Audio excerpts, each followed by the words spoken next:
Hozir go'sht, piyoz, kartoshka, pomidorni dimlaymiz. Chunki bugun Qur'on hayit. Butun musulmon xalqini nishonlaydigan, baraka, fayz, iymon qoplarini to'ldiradigan oy. Oyni olib keladigan kun demoqchi edim. Har bir insonga Qur'on hayiti muborak bo'lsin.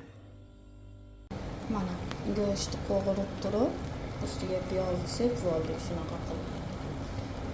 Go'sht qancha ko'p bo'lsa, ovqat shuncha shirin bo'ladi. Eng mazali ovqatlardan bittasi. Go'sht qovurdik, ustiga piyoz, ustiga pomidor soldik, keyin ustidan yana kartoshka, keyin yana bitta pomidor, chesnok, zira, tuzni sepib, hozir 2 stakan suv quyib dimlab qo'yamiz. Ovqatimizni dimlab qo'ydik.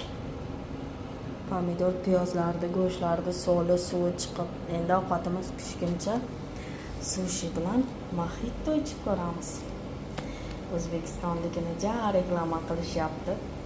Уже anorligi bilan takoy yalpizga o'xshaganini ichib ko'rdim. Anorligi тоже нормальный, но yalpizligiga o'xshagani вообще zo'r ekan.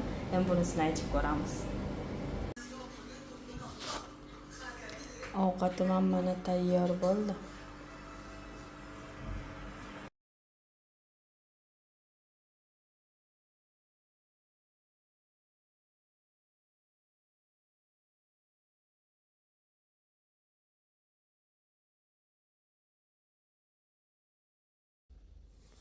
Bu video